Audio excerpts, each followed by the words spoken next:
Ego आ जाता है। क्या आ जाता है? क्यों? क्योंकि इनका थोड़ा जिंदगी अच्छा होता है, इनके बच्चे अच्छे स्कूल में जाते हैं, इनके परिवार, इनकी बीवी अच्छे कपड़े पहनती है, इनके अपने समाज में थोड़ी वैल्यू होती है। जब ये अपने साथ काम करने आते हैं और ये बहुत बढ़िया काम कर सकते हैं क्योंकि ये फाइनेंशियली बड़े स्ट्रांग होते हैं, राइट? ये प्रोफेशनली बड़े स्ट्रांग होते हैं, एजुकेशनली बहुत स्ट्रांग होते हैं, लेकिन इनके दिमाग में एक फितूर है कि मैं जो है बहुत बेहतर हूं। और जब ये आते हैं तो ये इज्जत ढूंढते हैं। क्या ढूंढते हैं? अभी जैसे यहाँ पे भी लोग आएंगे, उनको लगेगा वो इज्जत ढूंढते हैं, इज्जत खेलते कि हमें इज्जत मिलनी चाहिए, राइट? हमें नहीं पूछा, हमें सामने वाले के साथ बैठने नहीं दिया, हमें इज्जत नहीं दिया, राइट? इनको लगता है हमें इज्जत नहीं मिल रही इसलिए काम। इनको इज्जत चाहिए या कामयाबी चाहिए? लेकिन नहीं, क्योंकि ये 1 लाख, 1.5 लाख, 2 लाख रुपए कमाते हैं, इन्हें लगता है कि हमने अपने जिंदगी में बहुत बड़ा काम कर लिया है। और यही कारण है कि ये अपने से अलावा सबको छोटा समझते हैं। थोड़े अच्छे कपड़े पहनते हैं तो थोड़े खराब कपड़े पहनने वालों को जज करते हैं, अरे यही घटिया आदमी। थोड़े अच्छी पर्सनालिटी बना लेते हैं तो थोड़ी किसी खराब पर्सनालिटी है उसको देख के इनको घृणा होती है। और सबसे ज्यादा चलने वाले लोग, अच्छा इनसे कम कमाओ चलेगा, इनसे ज्यादा अगर कोई कमाने लगता है तो ये उससे चलना शुरू कर देते हैं। अगर कोई 2 लाख रुपए कमा रहा है लेकिन आप अगर 10 लाख रुपए कमाने लगे तो इनको चिढ़ हो जाती है। क्या हो जाती है? सेटिस्फाइड। क्यों? ये अपने लाइफ में इनको भी मौका मिलता है। अगर मैं बोलूं कि दुनिया में सबसे ज्यादा तेज, सबसे ज्यादा पढ़े लिखे, सबसे ज्यादा अच्छी पर्सनालिटी कहीं होती है, इन्हीं में होती है। ये पढ़े लिखे भी हमसे ज्यादा बढ़िया काम कर सकते हैं, नहीं कर सकते, राइट? लेकिन इनके अंदर एक सेटिस्फेक्शन है, ये मैं बहुत हूं, मेरे तो पास सब कुछ बढ़िया है, कोई दिक्कत, चलने के लिए इनके पास होंडा क्रेटा कार है, चलने के लिए इओन है, चलने के लिए ऐसी गाड़ियां हैं। तो उनको लगता है कि हमने अपने जीवन में बहुत कुछ पा लिया, अब ज्यादा कुछ। इनको कोई ज्ञान देने जाए तो ये बोलते हम ज्यादा नहीं जानते, इन्हें कोई कुछ बताने जाए तो इनको इज्जत का वास्ता हो जाता है। और यही रीजन है कि हम चाहते हुए भी ऐसे लोग आगे नहीं बढ़ पाते। क्यों? एक ही चीज है, अपने अंदर सेटिस्फेक्शन। लाख रुपए आ रहा है, बच्चे अच्छे स्कूल पढ़ रहे हैं, इनको लगता है हम। ये किसको जज करते हैं? जो लोग अपने साथ बिजनेस में नीचे से आते हैं, बहुत अच्छे बैकग्राउंड से नहीं आते, थोड़ा स्ट्रगल कर रहे होते हैं, ये उससे कंपेयर करने लगते हैं। कंपेयर करते उनसे तो बेहतर है, और ऊपर वाले को देखते नहीं जो उनसे ज्यादा बेहतर है, बोले अरे उतना ऊपर कहां जा पाएंगे। टीचर्स, डॉक्टर्स, बहुत सारे ऐसे लोग हैं, मैं सारे लोगों की बात नहीं करूंगा, लेकिन कुछ लोगों में आ जाता है। थोड़ा अंग्रेजी अच्छा बोलते हैं, अब सामने वाला बंदा बेचारा 5 लाख कमाता लेकिन अंग्रेजी बढ़िया नहीं बोल पाता, उसको बोलते यार ये तो इसको कुछ आता ही नहीं है, राइट? अरे यहाँ सब अरे गहरे लोग हैं, मुझे कई लोग मिलते हैं, अरे गहरे लोगों के पास ऑडी हो गई है, ऐसे बोलते अरे गहरा, अला कोई आदमी ऑडी चले अरे गहरा कैसे हो सकता है? क्या अंग्रेजी भाषा किसी की सफलता में रुकावट बन सकती है क्या? नहीं। लेकिन नहीं, थोड़े पढ़े लिखे, थोड़े अच्छे दिखते, थोड़ी अंग्रेजी बोलते हैं, अपनी कमाई से एक अच्छा सा घर बना लिया है, उनको लगता है हमने अपने जीवन में बहुत कुछ कर दिया है। और यही चीज सेटिस्फेक्शन इंसान को आगे ग्रोथ करने से रोक देता है, बड़ा बनाने से रोक देता है, वो है सेटिस्फेक्शन। एक समय के बाद इंसान की ग्रोथ क्यों रुक जाती है? जब आप इतने अच्छे हो, पढ़ने में तेज हो, आपका नाम बढ़िया है, रेपुटेशन इतना अच्छा है, सब कुछ अच्छा है, आप अन्य किसी की सफलता, किसी को 10 साल में सफलता मिली तो आप मात्र 3 साल में ले सकते हैं। लेकिन आपको ये बात समझना पड़ेगा। और यहां पर अब देखिए, अगर मैं सेटिस्फेक्शन की बात करूं, इस बैरियर को तोड़ा खान सर ने, तोड़ा है नहीं तोड़ा? फिजिक्स वाले सर ने तोड़ा है नहीं तोड़ा? यही लोग भी तो किसी कॉलेज, किसी स्कूल के अंदर चंद हजार रुपए के लिए पढ़ाते थे, लेकिन इनको लगा यार कि जब मेरे पास इतना अच्छा नॉलेज है, मेरे पास इतना अच्छा ज्ञान है, तो मैं इस ज्ञान को क्यों मैं कुछ सीमित जगहों पर रखूं, क्यों ना मैं इसे किसी ऐसे प्लेटफॉर्म पे लाऊं, इनके पास अपना टैलेंट है कि मैं इसको ऐसे प्लेटफॉर्म पे यूटिलाइज करूं, ऐसे प्लेटफॉर्म पे यूज करूं जहां से हजारों लाखों बच्चे पढ़ सके। थोड़ी कम पैसे मिलेगा चलेगा, थोड़ा कम आएगा चलेगा, लेकिन हजारों लाखों बच्चों को पढ़ाऊंगा तो मेरा भी नाम बड़ा होगा। क्या आज खान सर बड़े बने या नहीं बने? क्यों? उसने सेटिस्फेक्शन लाइफ वाली बैरियर को तोड़ा, फिजिक्स वाले ने तोड़ा, तोड़ा या नहीं तोड़ा, दृष्टि वालों ने तोड़ा। कहां से कहां पहुंच गए। कभी ये भी एक मामूली टीचर हुआ करते थे, ऐसे बहुत सारे डॉक्टर्स जो कहीं 50,000 रुपए की जॉब में, कहीं 1 लाख रुपए की जॉब में, बोला जब यहां आ रहा हूं तो थोड़ा प्लेटफॉर्म चेंज करता हूं ना, अपनी नॉलेज को और बेहतर बनाता हूं ना। कई सारे लोग आए, अपने बैरियर को तोड़ा। वो लोग जो कभी लाख रुपए कमाते थे वो लोग आज करोड़ों रुपए कमाने लगे। क्यों? Break the barrier. आपके पास नॉलेज है, अच्छी बात है, आपके पास पैसा है, अच्छी बात है, आपका पर्सनालिटी है, अच्छी बात है। पैसा है, नॉलेज है, पर्सनालिटी है, तो आप किसी भी अन्य व्यक्ति से अपेक्षा ज्यादा तेजी से यहां कामयाब हो सकते हैं, हाँ या ना? लेकिन क्या मारता है? सेटिस्फेक्शन और ईगो। क्या मार देता है? ईगो।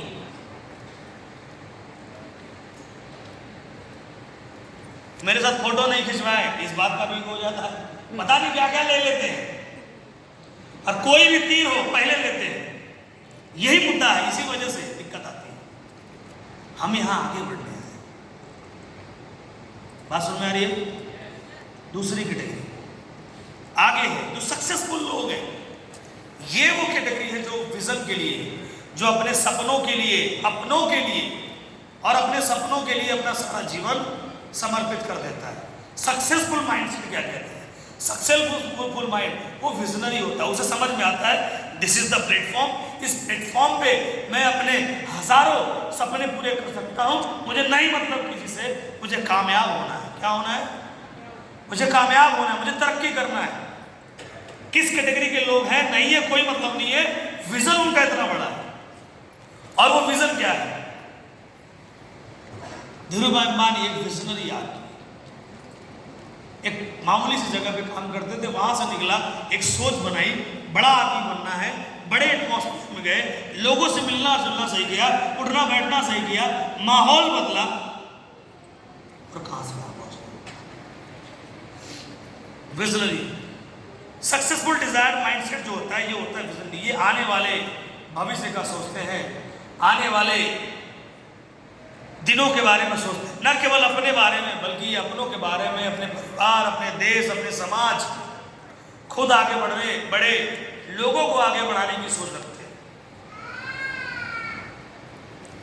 दोस्तों, नेवर गिव अप। दो ही माइंडसेट के लोग आपको जीवन में आगे बढ़ते हुए दिखेंगे। पहला है विजनरी, दूसरा है never give up attitude. Never give up, कभी जिंदगी में गिव अप नहीं करना। निर्मा के करशन भाई पटेल, युवराज सिंह के पिताजी, इन लोगों ने अपने जीवन में कुछ भी हालात हुए, कुछ भी परिस्थितियां आई, कैसी भी जिंदगी रही, कैसी भी मुसीबतें रही, इन्होंने कभी गिव अप नहीं किया। पहले विजनरी होना, दूसरा नेवर गिव अप माइंडसेट।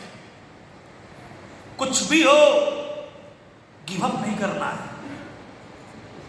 इस माइंडसेट के लोग बहुत आगे जाते हैं। तो मैं अगर आपसे पूछूं कि आप कौन से माइंडसेट के आदमी हैं और क्या बनना चाहते हैं, बताइए। क्या आज के बाद वो सिम्टम्स आएंगे? यस, मतलब ये है कि आप शादी ब्याह में जाएंगे, यही ना? मतलब ये है कि कोई भी त्योहार आएगा तो 3 दिन पहले मनाएंगे, 3 दिन बाद तक मनाएंगे। सेम डे तो मनाएंगे ही मनाएंगे, लेकिन छोटी भी मनाएंगे, उससे भी छोटी मनाएंगे। फिर वो हो जाएगा, उसके बाद बड़ी मनाएंगे, उससे बड़ी मनाएंगे, फिर विदाई वाला भी मनाएंगे। नहीं, खत्म करो। बड़ा बनना चाहते हो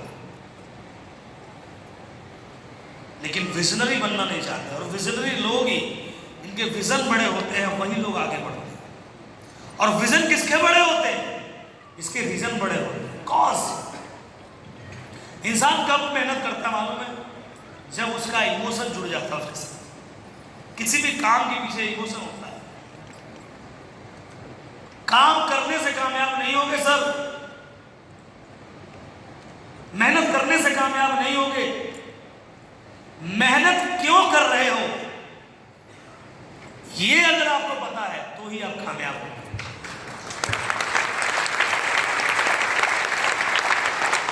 कारण, मेरा इस बिजनेस में आने का पीछे कारण क्या है? आपका क्या कारण है? ये कारण आपको मालूम है? नहीं। Black diamond. अब मेरा फैशन के लिए इमोशन क्यों है? कई बार हमारे लीडर बोलते हैं गुरुजी बड़े बढ़िया कपड़ा पहनते हैं ना, एक ही ट्रेनिंग में 2 बार ड्रेसिंग कर ली। आपको लगता है हम दिखाना चाहते हैं? नहीं, मेरा इमोशन है इसके साथ बहुत पहले से। हो सकता है किसी का नाम मेरा है। रीजन क्या है? मैं क्यों ऐसा करता हूं मुझे मालूम है।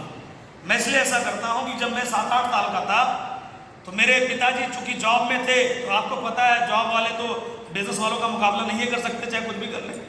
और मेरे चाचा को सबको मिल गए थे अपनी दुकान, उनके पास कपड़े की दुकान थी, बगल वाले चाचा 2-3 चाचा सबके पास दुकान थी।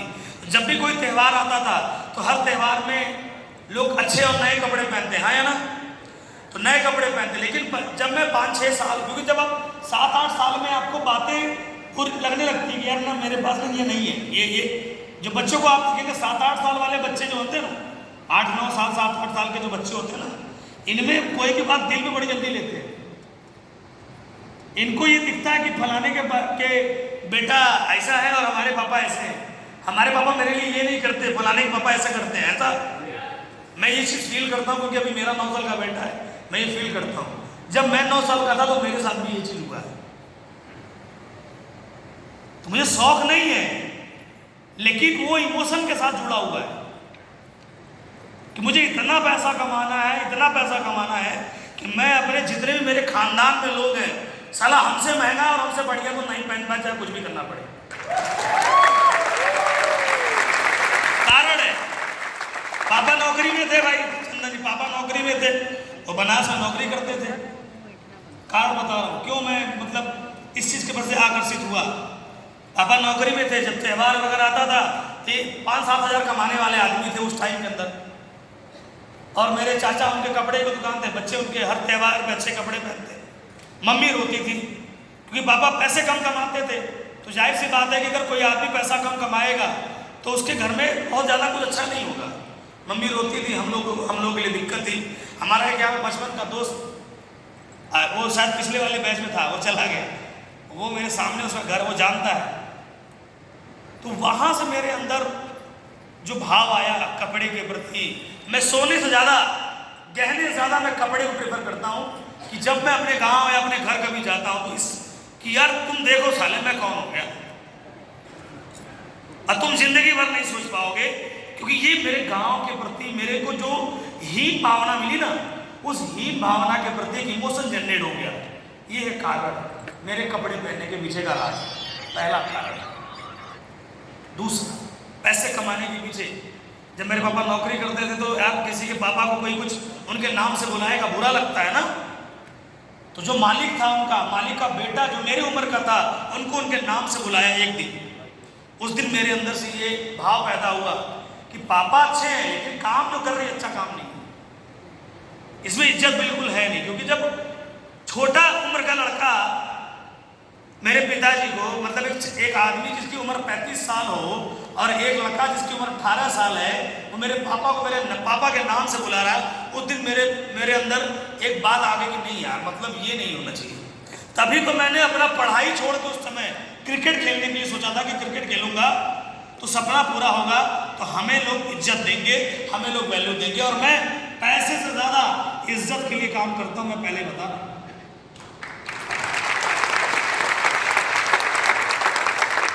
मुझे 2 रुपए कम मिलेगा चलेगा, इज्जत भरपूर चाहिए। जहां इज्जत नहीं मिलता वहां मैं, फिर वो कितना भी महंगा आदमी हो, कितना भी कामदार वाला आदमी हो, हम नहीं कर पाते। मैं कैमरे के सामने बोल नहीं पाता, हमसे नहीं होगा, फिर हमारा लॉस हो जाए चलेगा। अपनी इज्जत पहले है भाई, राइट। हमें कोई आदमी इसलिए ब्लैकमेल नहीं कर सकता कि हम आपके डाउन में काम कर रहे हैं, आपका चेक बन रहा है। भाई नहीं चाहिए। रिस्पेक्ट दोगे, दिल निकाल के दे देंगे। उंगली करोगे, दिल निकाल भी लेंगे। हमसे नहीं होता। ये मेरा इमोशन है, ये मेरा इमोशन है। क्यों? हम देखे हैं, हमने पैसे के लिए देखा। जब थोड़े और बड़े हुए, चाचा ने घर पे जमीन बेच दी, जमीन बेच दिया। मैं आपको बता दो 5 साल से ऊपर हो गया, मैं उस घर पे जाके एक गिलास पानी नहीं पिया। मालूम है क्यों? मुझे लगता है कि मैंने दादा परदादा की जमीन बेच दी। क्या कर दी? दादा परदादा की जमीन बेच दी। मेरे अंदर ये आ गया कि इनका खून खराब हो गया। क्यों? मेरे पापा नौकरी करते थे बनारस के अंदर, और मेरे पापा कभी भी, कितना भी बुरा हालात हो गया, कभी जमीन बेचे नहीं अपने दादा की। चाहते तो बेच के वो भी अपना दुकान खोल सकते थे, कर सकते थे, उन्होंने नहीं किया। बोले नहीं, ये मेरे बाबा का है, ये मेरे दादा का है। लेकिन मेरे घर के लोग क्या किए? बेच दिए। तो मेरे अंदर क्या चला गया? क्योंकि मैं देखा था ना, मेरे अंदर क्या चला गया कि नहीं यार, ये नहीं करना। वो चाहे जमीन 2 कौड़ी की क्यों ना हो, लेकिन होनी चाहिए। गांव में ना पैसे से इज्जत नहीं होती, आपकी पुश्तैनी जमीन आपके पास है, इससे इज्जत होती है ना। तुम कितना है कोई मतलब नहीं है। इन लोगों ने भेज दिया। मैं जब भी जाता हूं, मैं आज बता रहा हूं, जब भी जाता हूं बहाने मारता हूं। मैं घर पे एक गिलास पानी अपने घर पे नहीं पीता। मेरा, हम सबका कंबाइंड फैमिली है वहां पे। क्यों नहीं? न मैं पीता हूं, न मैं अपने औलाद को पी देता हूं। क्यों? सालों का खून खराब है। इन्होंने किसका जमीन बेच दिया? अपना पैसे से बनाए होते, अपना बेचते चलता, अपना बेचते ना, अपने से बना के बेचे होते। जैसे चाहे 54 भर जमीन क्यों नहीं थी, लेकिन 54 भर भी वो हमारे दादा की, हमारे परदादा की, हमारे खानदान की शान थी। राइट? वो इज्जत से बढ़ गया था, बेच दिया। उस दिन से मन में आया कि आज के बाद जब भी गांव में कदम रखेंगे, मुझे गांव में बंगला बनाना है, और बंगला ऐसा बनाना साले पूरे गांव वाले देखेंगे। रहूं ना रहूं, कुत्ता रखूंगा लेकिन खरीदूंगा। ये होना चाहिए दोस्त।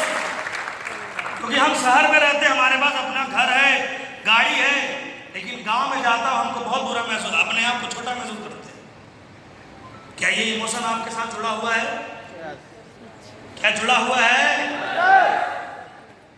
ऐसे बहुत सारे रीजन है, अगर मैं बताने लगूं, लोग कहते हैं रवि गुप्ता यार तुम थकते क्यों नहीं, इतना काम क्यों करते हो?